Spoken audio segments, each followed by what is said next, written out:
My name is Andy Saunders, and I have a passion for cars and a passion for design, which started when I was about 4, really.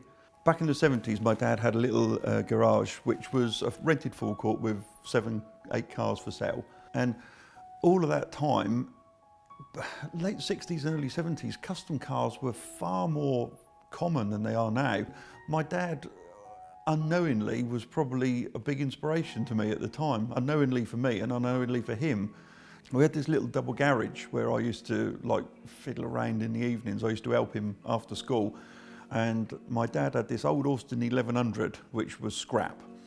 And I repainted it and I muralled it. I muralled it in the theme of Tutankhamun.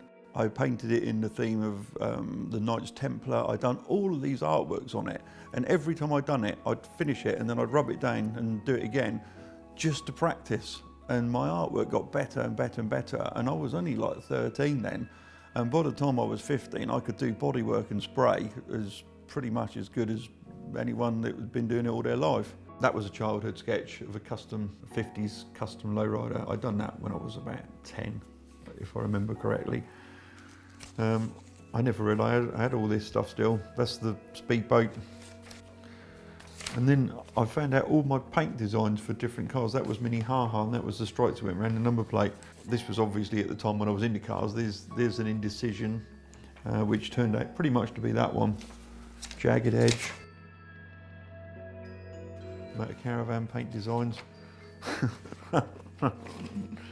It's all there. How it came about with my first car was kind of a twist in fate, I suppose, is the way of putting it.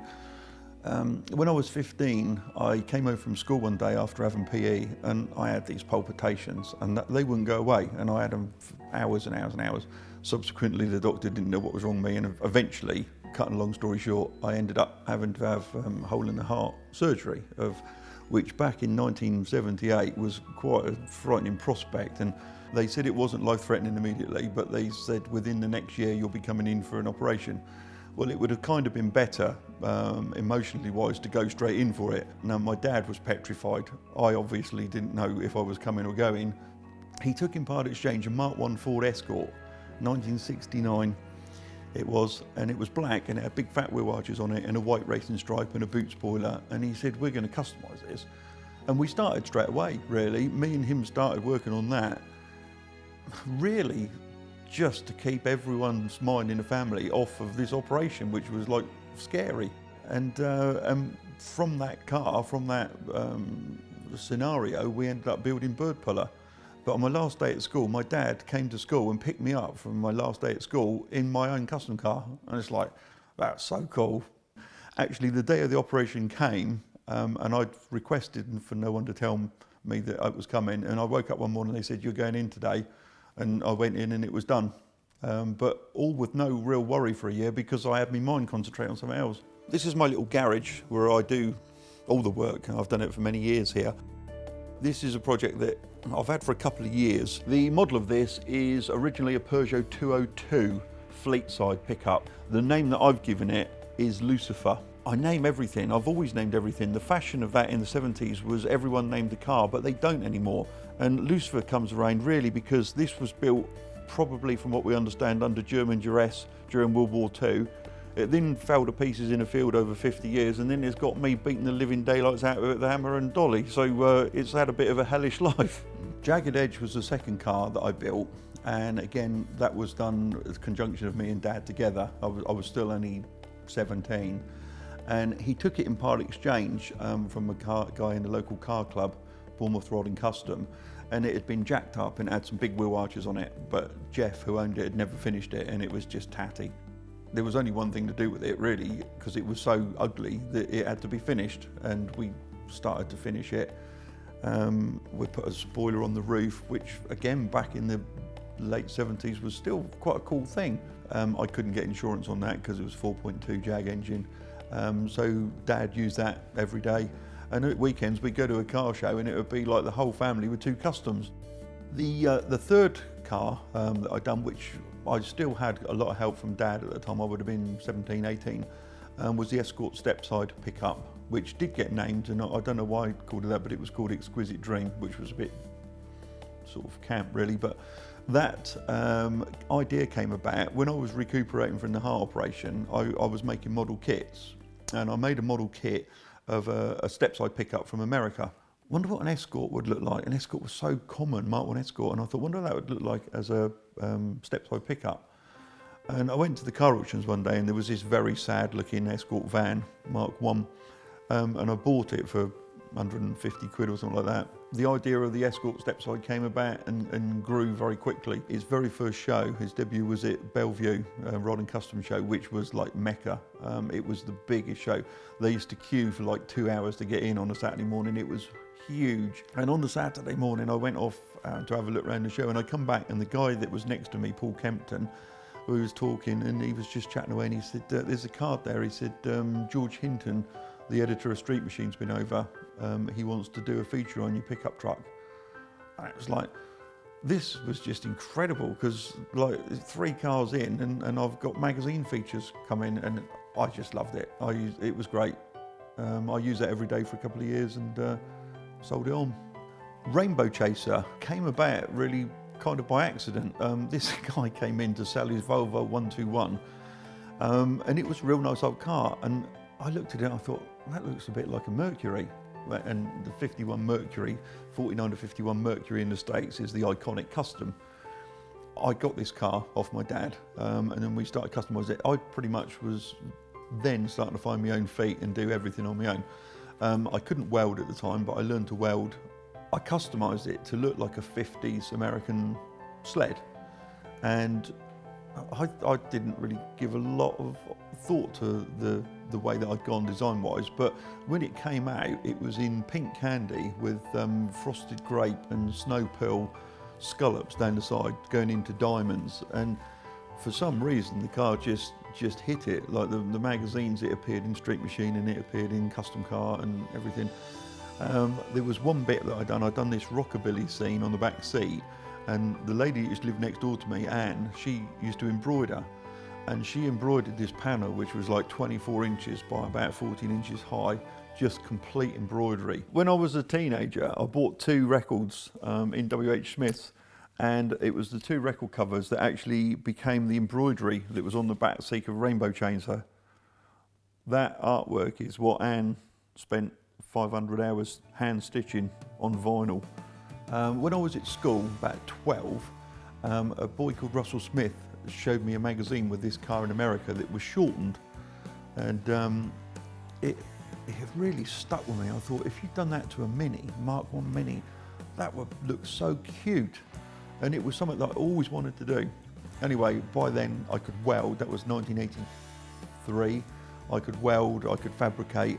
I had some good teachers. Richard Haskell was a brilliant help in my younger days, and he taught me lots. Very clever panel beater and sprayer. He helped me with Minnehaha, and it was cutting the car into 3 pieces, removing 2'7" from the middle, and then putting the 2 halves back together again. Well, when that car was done, it was so much fun, and I put a 1300 GT engine in it, and it was at the time the only car in the world that could actually wheelie in reverse gear. It didn't do it for very long, admittedly, but it would lift its arse up in the air and disappear backwards with the back wheels like 2 foot off the ground. When I've built a car, it's really funny. Getting it out of my system is the thing I've got to do. Once I've done it, I have lost interest quite quickly. So as much as I used it for a summer and it was really good fun, someone wanted to buy it, it was best off somewhere else, because that then give me the space and the freedom to build something else. At that period in time, I was doing a car a year.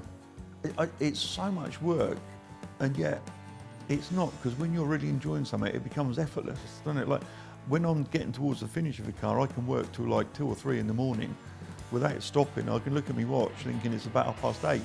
From that, claustrophobia came about. It was really funny. It got in the Guinness Book of Records, but that was by fluke. I never intended that. All I was doing was chopping the car as low as I could actually chop it to get in it. The suspension was lowered 3 inches. The body was cut in half widthways, which they call sectioning. When it was finished, we'd done a feature for a magazine, Street Machine magazine, and they come down and we took it into Poole Park, parked it up, and they had me sat in there, and I had my arm out the window touching the ground, and I had my head out through the sunroof. And on the front cover of the magazine it said, claustrophobia, the world's lowest car. Well, that was a statement they made up as a headline. About 6 weeks later I had a phone call from the Guinness Book of Records, and they'd seen the magazine and they said, could they come down and measure it? And they come down and measured it, and they said this is actually the lowest car in the world. After going all across Europe with claustrophobia and the previous ones, the next step really was to get a car to the States.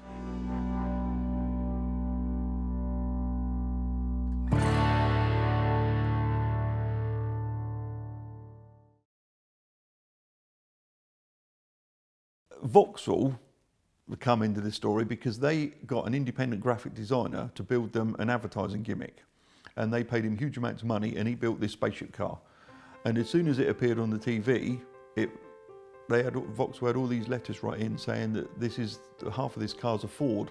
The advertising gimmick ended up at Bewley, and Vauxhall ordered its destruction. Now, through someone I know, I ended up speaking to the guy at Vauxhall, and I ended up getting the nose cone. What I was trying to do was replicate the X2000. The X2000 was never made full size. It was only a model, but I wanted to build a full size one. I bought 62 Mercury Monterey, cut the body off, used the chassis, and I used the front nose cone from the Vauxhall, and then I hand-made everything else in steel. When the X2000 was actually put on the road, no one anywhere had ever built a replica of a car, whether a model or whether a real car. The X2000 was originally designed by Alex Tremulous, who was also the designer of the Lincoln Futura that became the Batman car. When I sold the X2000, it had 49 magazine features from around the world. It was featured in several from America, Scandinavia, Sweden, Finland, Pakistan, China, India, Russia, Estonia. It also got invited in 1999, it was invited to Melbourne in Australia, and it was shipped out there over the winter, and it was the press car for the 2000 Melbourne International Motor Show. It just swept the world, really. As a lot of people know, the work that I do is mainly creative in the fact that I build cars, but I have restored 3 or 4, and I've had 3 or 4 cars entered for Concours d'Elegance. This is one of those. It isn't finished yet. We're just finished the outside and assembly of it. It's a mid-30s Hudson. I've restored it because it was 2 owners from new, the last owner from like the mid-70s, and it was just too straight. It was rust-free, and it was so lovely. It's got all its original little side lights. It didn't really suit any other kind of modification. It was too nice to chop up. So here it is. It's a restoration. It will go for Concours. It's really funny, when you build custom cars or hot rods or anything of that nature, you're kind of in between 2 worlds. There's a snobbery in the classic car world that don't really want to accept you, even though quite often the workmanship from a custom car builder is much higher than a restoration. But then they're kind of classed as art, and yet the art world doesn't accept it either. It's almost like an underground movement. I suppose in America it's more underground now than probably whatever it is, because it's got this subculture with it. The first book that I ever got, I looked at this earlier on. This is written by George Barris and Jack Scagnetti, and it's the history of custom cars as used in films in Hollywood. That's the early stages. You got the Raspberry Rolls, you got the Monkey Mobile, just full of custom car stuff.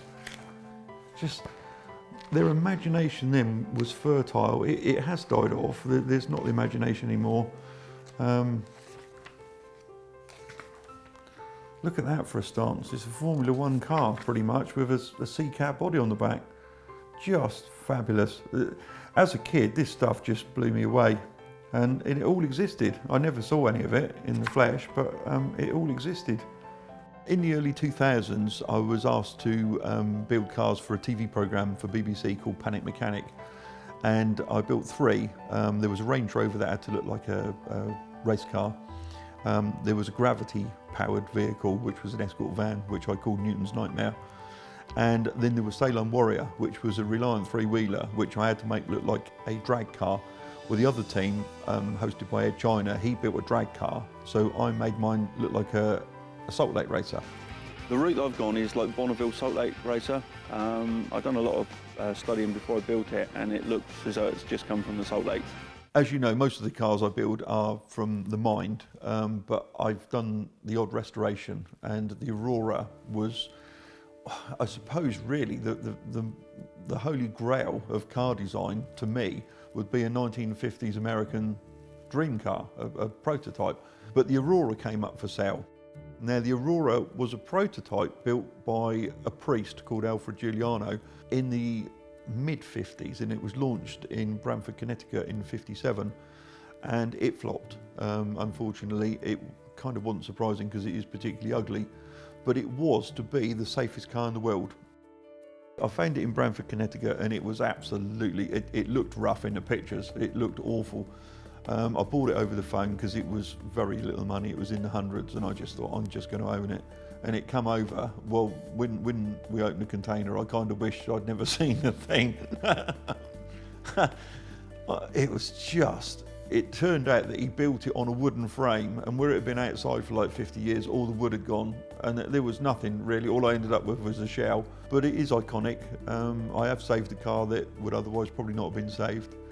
And one of the highlights of that one was I've actually got a feature on the front page of the New York Sunday Times motoring newspaper with the Aurora. There's not many car builders from England can say that. This is Picasso Citroen. The idea originally came from a really good friend of mine, Dave Harris, and I done it on a 2CV. This is Runner Grain, the speedboat, which I did use an awful lot in the summer. It was so much fun. And then one of the commissions that I had from Hyundai was a car that turned itself into a little iPod player deck area to be used at the motor show in London, and that was built in 3 weeks. What was really clever with that is when it wasn't on display, it bolted back together and actually drove back onto the transporter. From my childhood, I've got quite a few, but I keep these on display. This was a really famous race car at the time by the Eisen brothers. And drag racing and customization, hot rodding all went together. That was built by, I got one in the box, that was the original one I got when I was 7. This stuff doesn't get made anymore. There's not anything really like it. All the dragsters, they're all from the 70s, and they were all models of real cars. That, when I was a kid, I didn't understand stuff like this. It's only when I got older I thought they can't get that on the road. It was a show car, it wasn't really a road car, but it was very famous. This is a monogram model of it, and it was called Boot Hill Express, and it is an 1850s hearse, horse-drawn hearse with a Hemi in it. That is a car called Little Coffin, and that is possibly the most famous car that Ed Roth built. Ed Roth being the designer of Ratfink and a huge amount of other very strange spaceship-style street rods. There's Boot Hill Express, to actually give the model provenance really, because the model doesn't look much. But when you see that actually on a drag strip, which is where it used to run, it must have blown people's minds. Another car that I showed you up there is Little Coffin. There's another one, the Red Baron. You know, people were building this stuff. Little Coffin was so famous when it came out that they ended up making a model of that. That was monogram. My favourite, I suppose, out of all the cars that I've built was the X2000. That was my favourite. The most difficult to build, certainly at my sort of young age, would have been Indecision, because I cut my teeth on that one. I learned so much on that one. That was the most difficult. These pictures here are pictures of the cord. This one here is actually at the farm where it had been found and where I bought it from. This is the one that inspired its name. My friend looked at it, who come to help me load it on the trailer, and he went, I'm not touching that without having a tetanus. Subsequently it's named Tetanus. There's 2 pictures of it on the trailer, following it through Aylesbury. And then these here are of it when I got it back and started to strip it down, and you can see it was just scrap really. This is a full custom. I've made the body completely, which you're not seeing yet because it's not ready to be unveiled. But on the interior, I'll just show you some little touches. I found this steering wheel, I just thought it was an interesting little thing. I found this steering wheel at Bewley Auto Jumble. I've restored it all up red to match the rest of the interior. But a couple of years ago, I was in London doing some Christmas shopping. I found this little vanity mirror there. And I've put that as the horn push. and it fitted a tree. I just thought it was quite a cool touch. I'm known for my custom work, the restoration probably secondary, custom work certainly firstly, which is nice. I suppose it's through the media that I've done and the TV and the magazines, but when I set out to build Bird Puller, what has come of my life was of no thoughts. It was just to build a custom car, and I just enjoyed doing it so much that I built another one and another one and another one, and I think now it's about 54 that I've built, all spare time. Well, the last few years with family circumstances and that, I've dropped cars because I just haven't had enough mental clarity or enough time or enough money or anything else. It's just been too stressful. This year I feel so happy. Everything about my life is good, and I'm back onto the Peugeot. I've just restarted that and I feel really excited, and I've got already a line of 3 cars that I would love to build for myself up here. So the future's rosy.